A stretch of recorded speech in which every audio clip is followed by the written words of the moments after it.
Buenas tardes, hoy 17 de agosto les damos la bienvenida y los invitamos para que nos acompañen a lo largo de esta media hora en una nueva emisión de Educación y Cultura, el programa institucional del Sindicato Único de Trabajadores de la Educación del Valle del Cauca, SUTEP.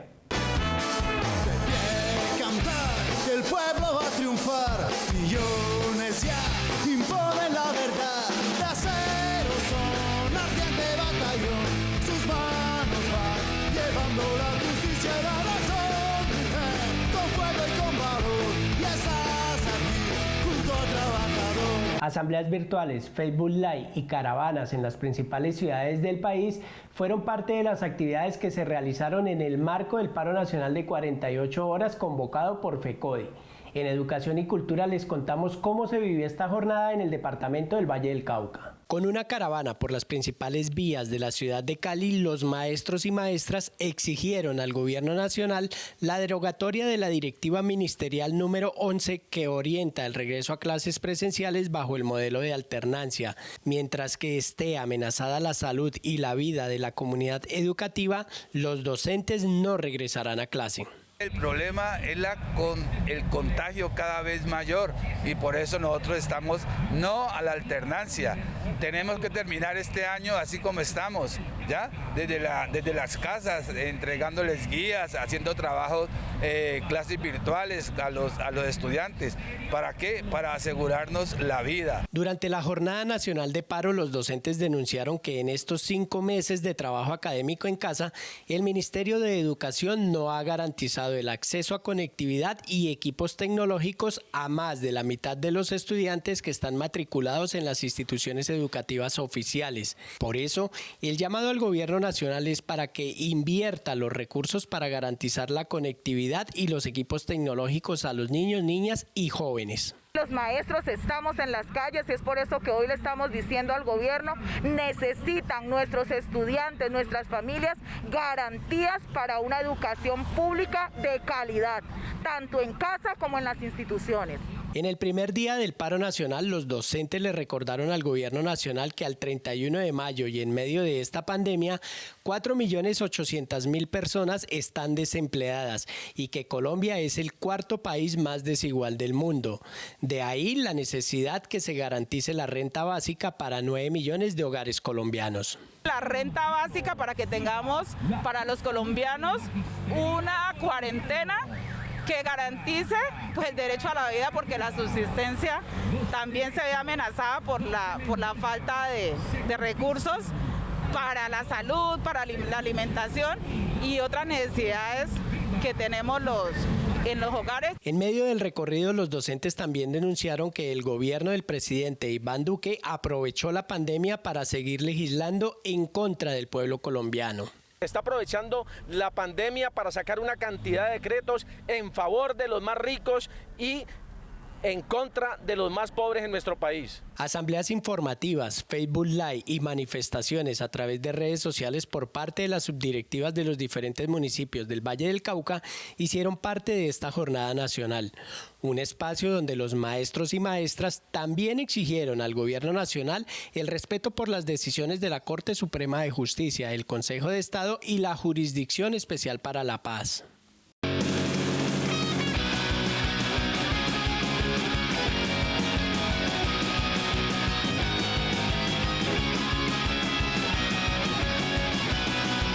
Aunque la Administración Municipal de Palmira descartó el regreso a clases presenciales en el mes de agosto, ya inició un plan piloto para que 9 instituciones educativas, en su mayoría de zona rural, regresen a clases a partir de septiembre. A pesar que en el municipio de Palmira más de 830 personas han dado positivo para COVID-19 y 48 han fallecido, la administración municipal insiste en el regreso a clases presenciales bajo el modelo de alternancia. Frente a esta decisión, los maestros y maestras de este municipio afiliados al SUTEP descartan el regreso a las aulas por falta de garantías y se declaran en desobediencia civil. Si las instituciones educativas no cuentan con todos los protocolos de bioseguridad seguridad, con el personal apto para llevar a cabo la desinfección, con los conserjes necesarios en las puertas, en la organización de cada una de las instituciones educativas, no volveremos al aula de clase. El plan piloto para regresar a clases en el municipio de Palmira incluiría a cerca de 1.700 estudiantes de 9 instituciones educativas que no tienen las condiciones de infraestructura ni tampoco cuentan con los recursos para cumplir con los protocolos de bioseguridad. Primero tendremos que saber cuánto dinero es el que le van a enviar a cada una de las instituciones educativas. Ahí entrarían unas empresas a licitar y todos sabemos que eso no es de la noche a la mañana, porque hay que mirar todos esos contratos, revisarlos, eso va a Contraloría, o sea, se hacen todos los procesos pertinentes y eso no sería para el mes de septiembre. El regreso a clases presenciales bajo el modelo de alternancia pone en riesgo la salud y la vida de docentes, directivos docentes, estudiantes, personal administrativo y de servicios generales, padres y madres de familia. La preocupación es mayor cuando Palmira no cuenta con un hospital de primer nivel que pueda brindar atención si el número de contagios aumenta. Nosotros tenemos un hospital que no cuenta con la capacidad de una atención de la población que se tenga. Hay otras clínicas que de pronto han acondicionado para ese trabajo, igual Cosmité no, porque nosotros en Palmira nuestra atención es Cali. Garantizar conectividad y equipos tecnológicos para que los niños, niñas y jóvenes puedan seguir estudiando desde casa debe ser una prioridad para el gobierno nacional y local antes de exponerlos al contagio al regresar a clases presenciales. Hay un proyecto, ya nos lo dieron a conocer, y es la entrega de 6.000 SIM cards para los estudiantes que no han tenido conectividad, pero estamos a la espera de que se dé. Pero claro, a un estudiante le van a entregar una SIM card, ¿y qué va a pasar con esa SIM card? ¿En dónde la va a utilizar el estudiante? Si tiene un portátil, si tiene un teléfono inteligente para que lleve a cabo su trabajo académico. Aunque el secretario de Educación Alonso García afirmó que el plan piloto será gradual, responsable y se adelantará en el sector rural donde menos casos de COVID-19 se han registrado, este plan es voluntario. Por eso el SUTED en el municipio de Palmira hace un llamado a los docentes a declararse en desobediencia civil y a las madres y padres de familia a que se abstengan de enviar a sus hijos a clases presenciales. Sabemos que son muchos los que están en riesgo en este momento y esa es la invitación, de que los padres de familia se concienticen y los estudiantes también y sigan realizando ese trabajo en su casa para que no vamos a tener algo de qué lamentarnos. Ser maestro es mi orgullo, un gran reto es mi misión, transformar para el mañana el hombre de mi nación. El gobierno tiene la obligación de garantizar el derecho a la vida, una responsabilidad que también asumen los servidores públicos. Por eso, el regreso a clases presenciales sin condiciones ni garantías implicaría para los docentes y directivos docentes sanciones penales, civiles y administrativas. Instituciones educativas sin baterías sanitarias, con 40 estudiantes por salón, muchas de ellas sin agua ni energía, sin pupitres, sin profesores, sin comedores escolares, sin espacios deportivos, carencias que son el reflejo del abandono y el olvido de este y anteriores gobiernos con la educación pública del país. A estas carencias se suma ahora los escasos recursos que han destinado para garantizar conectividad y equipos tecnológicos al 60% de los estudiantes de la zona urbana y al 96% de la zona rural que desde hace 5 meses aprenden desde casa. Y aunque el gobierno insiste en el regreso a clases presenciales, las instituciones educativas no cuentan con los recursos para implementar estrictos protocolos de bioseguridad que garanticen la vida y la salud de la comunidad educativa. ¿Qué implicaciones tendría para los docentes y directivos docentes el regreso a clases en estas condiciones? Hay un virus que es de fácil aprehensión y transmisión, entonces se pone en riesgo la vida y así los rectores responderían, igual que los docentes, en el evento que a un estudiante sea contagiado por este virus letal y ponga en riesgo su vida, y si llegara a fallecer, pues tendría que responder por ese fallecimiento. Docentes y directivos docentes podrían ser demandados por homicidio culposo si se comprueba que un estudiante fallece después de haber sido contagiado por COVID-19 durante el regreso a clase. Una pena que va de los 32 a 68 meses de prisión. Homicidio culposo es aquel que ocurre Cuando no hay la intención de asesinar a otra persona, de quitarle la vida, pero por un acto negligente, puede llegar a ocurrir un suceso de esta naturaleza, entonces hay culpa y si hay culpa se responde. Y eso podría llevar a que a un maestro le declararan una prisión preventiva. Dentro de un proceso penal y civil, los docentes y directivos docentes también tendrían que indemnizar económicamente a la familia del estudiante fallecido por los daños materiales y morales causados. Una suma superior a los 500 millones de pesos por perjuicios materiales que tendrían que ser pagados a los papás de ese niño, de esa niña o de ese adolescente.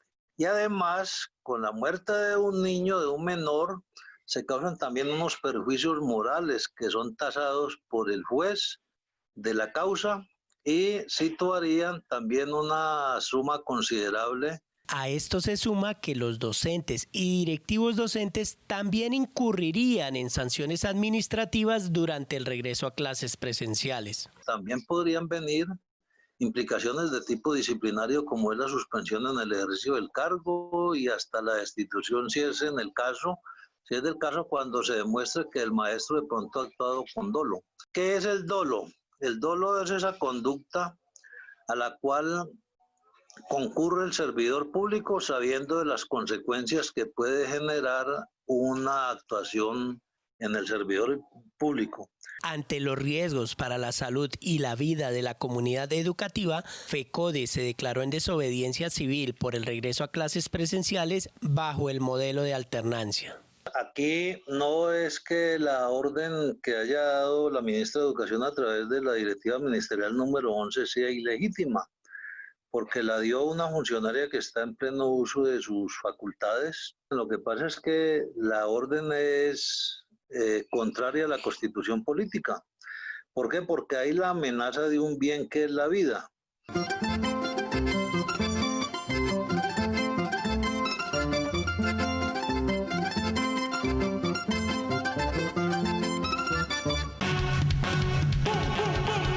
Maestros y maestras del Valle del Cauca, la unidad y la organización son el camino para la defensa de nuestros derechos. Fortalezcamos nuestra organización sindical. Afíliate a SUTEP. Tú tienes derecho a defender tus derechos. Sin salarios, sin seguridad social y sin elementos de bioseguridad. Así laboran los cerca de 850 trabajadores del Hospital San Juan de Dios en Cali y Cartago. Una problemática que se repite en la mayoría de los hospitales del país sin que el gobierno nacional dé soluciones reales. El Hospital San Juan de Dios es administrado por la Arquidiócesis de Cali. Es una entidad privada sin ánimo de lucro que se asemeja en todo su funcionamiento a una entidad pública que atiende a la población menos favorecida del suroccidente colombiano. En medio de esta emergencia que se vive en el país por la pandemia, el hospital le adeuda a sus trabajadores más de 6 meses de salario. Una situación que nos ha llevado el mismo gobierno nacional porque deben una cartera más de 42.000 millones de pesos, una cartera que se nos está haciendo cada día más inalcanzable. Le estamos pidiendo al gobierno, por ley de punto final, que por favor transfiera esos recursos al Hospital San Juan de Dios para poder continuar abierto. Me están llamando tanto de lo del crédito hipotecario, debo el arriendo, debo servicios, no me han pagado. Y por eso me implica problemas en mi casa. Si pagan un peso aquí, ya lo debemos todo, antes quedamos debiendo más. El de la tienda no nos quiere dar tampoco crédito porque somos de trabajadores del Hospital San Juan de Dios y dicen que allá no pagan. Se calcula que las deudas de las EPS con las clínicas y hospitales superan los 10 billones de pesos. Y aunque el gobierno en el mes de marzo anunció que aceleraría la ley de punto final y destinaría 7 billones de pesos para sanear estas deudas, a la fecha solo ha hecho el giro de 465.000 millones de pesos por deudas anteriores al año 2019 y 407.000 millones girados a las EPS para compra de cartera hospitalaria, recursos insuficientes para atender la crisis de la salud en el país. Un hospital de nivel 2 que al día de hoy el gobierno nacional, departamental y municipal y la iglesia de Cali le deben más de 50.000 millones de pesos de atención prestada a población no asegurada, subsidiada y contributiva. Aquí hay que comprar provisiones, hay que pagar proveedores, servicios, hay que pagarle a la DIAN, hay que pagar cantidades de cosas que para el funcionamiento de una empresa macro como es esta, requerimos que el Estado se toque, que el Estado se pronuncie y que nos paguen lo que nos deben. La situación de los hospitales públicos y privados en Colombia es el reflejo del fracaso de la Ley 100 de 1993, que convirtió la salud en una vulgar mercancía. En medio de esta emergencia que se vive por la pandemia, el gerente del hospital, Iván González Quintero, ha tomado la decisión de cancelar los contratos de varios trabajadores. Les han cancelado los contratos a compañeros que se les venció el contrato y no pudo renovárseles porque pues están haciendo unos ajustes pues para minorar la carga prestacional y por ende el presupuesto del hospital. Los trabajadores del San Juan de Dios exigen a la Arquidiócesis de Cali, a la Alcaldía, a la Gobernación y al Gobierno Nacional que se apersonen de esta situación y den garantías reales para que este hospital continúe prestando sus servicios.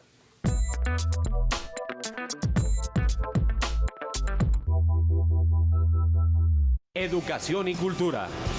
Una cita semanal con la actualidad sindical, la cultura y la educación.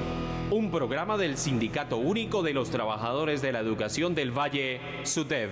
A pesar de las contradicciones y objeciones que tiene FECODE con la Comisión Asesora del Ministerio de Educación Nacional para la Enseñanza de la Historia de Colombia, la Federación no se excluye de este debate y participa en este espacio en defensa de la libertad de cátedra y la autonomía escolar. La Ley 1874, aprobada en el año 2017, parte del supuesto que desde 1984 los docentes no enseñan historia porque esta dejó de ser una materia, desconociendo que la historia quedó integrada en los lineamientos de las ciencias sociales. Es absolutamente claro que ese ejercicio de enseñanza de la historia no se ha dejado de hacer y que hay múltiples experiencias, sistematizadas o no, que muestran que la idoneidad y el compromiso de muchos docentes a lo largo y ancho del país, esa enseñanza de la historia se ha hecho con miradas críticas, con miradas alternativas a esos discursos oficiales. Esta ley, que se aprobó con el objetivo de restablecer la enseñanza obligatoria de la historia de Colombia, estableció además la creación de la Comisión Asesora del Ministerio de Educación Nacional, que se encarga de dar recomendaciones para actualizar y construir los documentos que orientan el diseño curricular de las ciencias sociales. La comisión no se va a dar a la tarea de crear una nueva política educativa. Lo que la ley le pide a esa comisión asesora es que elabore una serie de recomendaciones, que ellos no están interesados en elaborar nuevos estándares ni nuevos lineamientos. Lo que quieren es hacer una revisión específica de los lineamientos que desde las ciencias sociales apunten a fortalecer la enseñanza de la historia. A pesar de la importancia de esta discusión para el país, la comisión solo está integrada por 5 representantes de academias de historias, asociaciones de historiadores, facultades de educación y docentes de ciencias sociales en representación de FECODE. Por eso, desde la Federación se logró que en consenso se incluyera la figura de invitados permanentes. Tenemos ya una representación de sectores de mujeres, tenemos representación también de las comunidades negras, palenqueras y raizales. Tenemos representación de las comunidades indígenas. Logramos también, por ejemplo, la participación de la Comisión de la Verdad. Logramos también, por ejemplo, que participara una representación en calidad de invitación permanente para las escuelas normales. Al interior de esta comisión se han dado debates en los que FECODE ha defendido la labor del docente como un intelectual de la educación y su experiencia en la enseñanza de la historia integrada a las ciencias sociales. Las posturas de esas representaciones parten de la idea de que los docentes y las docentes de aula no hemos hecho absolutamente nada. Es un desconocimiento absoluto de la idoneidad del docente. Es como ese imaginario que se mantiene de que la academia con inicial mayúscula es la que como que tiene que decirnos a los docentes de aula que estamos como en un aparente segundo nivel qué es lo que tenemos que enseñar. O sea, ahí se han movido unos imaginarios que han desatado unos debates muy intensos. Aunque el debate en torno a la enseñanza de la historia de Colombia se ha centrado en si esta debería ser una materia o estar integrada a las ciencias sociales, para el equipo de representantes de FECODE la discusión va más allá. Que hay muchos profes que efectivamente defienden con vehemencia que la clase de historia como tal tiene que volver y que tiene que tener una intensidad horaria específica. Hay de pronto otros sectores que dicen que eso no resuelve nada, lo que resuelve las cosas es que el sistema educativo, digamos, que tenga una apertura a trabajar la historia desde miradas no solamente oficiales, porque también eso es importante. Digamos, acá la idea no es que la enseñanza se haga sustrayendo por completo la mirada de la historia oficial, no, hay que ponerla en juego en el aula. El peligro es que uno se quede diciendo que esa es la historia, no, esa es una mirada. Aunque el trabajo de esta comisión se limita solo a dar recomendaciones, será el Ministerio de Educación Nacional quien finalmente definirá los lineamientos para la enseñanza de la historia de Colombia. La política educativa efectivamente es un referente, pero hay un principio de autonomía escolar que lo ganamos desde la expedición de la Ley General de Educación en el año 95, al cual no estamos dispuestos ni dispuestas a renunciar.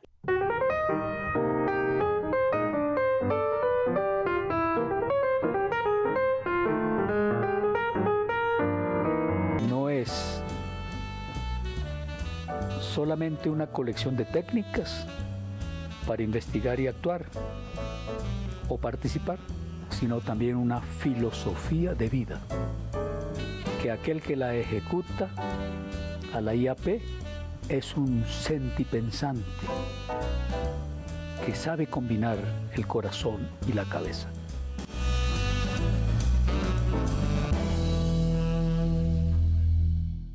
La institución educativa Santa Ana de los Caballeros del municipio de Anserma-Nuevo potencia el talento artístico y deportivo de sus estudiantes a través del proyecto de aprovechamiento del tiempo libre e inclusión. Talentos que trascienden los salones de clase como estos dos jugadores de voleibol. Mi nombre es Ana Isabela Sinisterra Gamboa y tengo 14 años. Cuando comencé no tenía ni idea que este deporte existía ni cómo se jugaba. Inicié en el voleibol en el 2015 en esta institución, la institución educativa Santa Ana de los Caballeros. A medida del tiempo me dieron una beca en la Liga Vallecaucana de Voleibol, donde me están ofreciendo el estudio y la vivienda.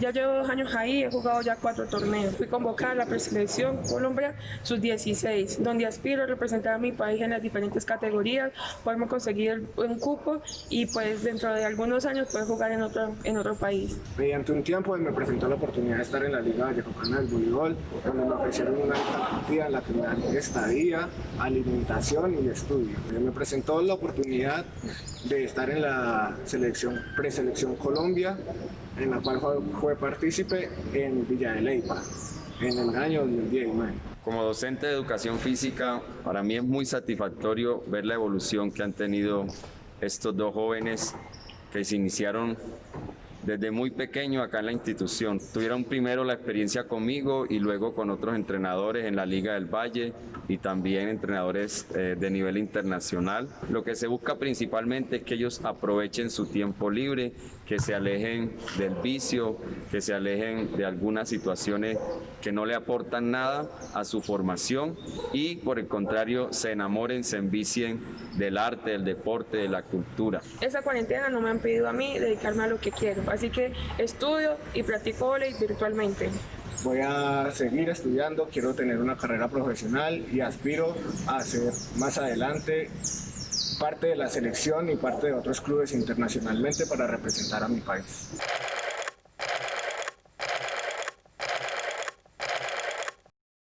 Yo creo en la vida, creo en los demás, creo que este cuento hay que lucharlo por la gente, creo en un país en paz, creo en la democracia, creo que lo que pasa es que estamos en malas manos, creo que esto tiene salvación. Y ese es un norte demasiado largo.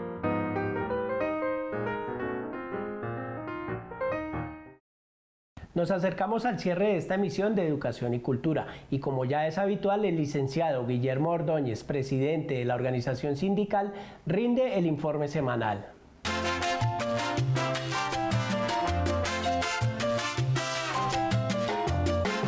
Buenas tardes, compañeros y compañeras.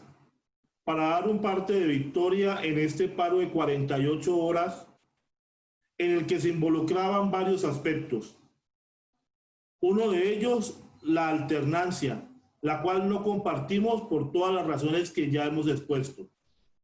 Otro de ellos es la renta básica. Necesitamos que para las familias colombianas haya una renta básica que les permita un confinamiento efectivo y disminuir en forma abrupta esta curva exponencial del COVID.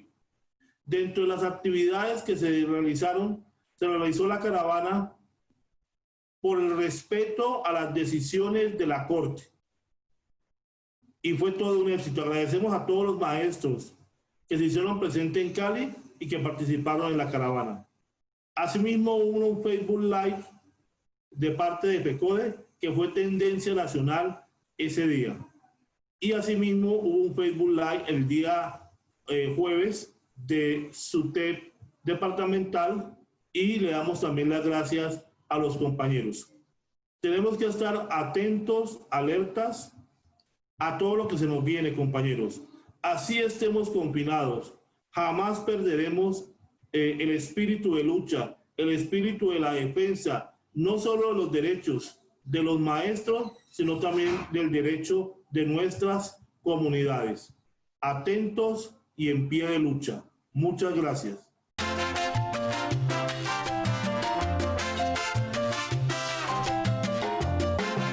Con paleta y acuarela pinta el maestro de escuela cuando su mayor pasión es enseñar.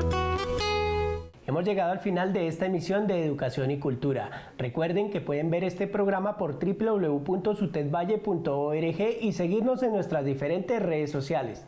No olviden que tenemos una cita todos los lunes a las 7 de la noche por el canal regional Telepacífico.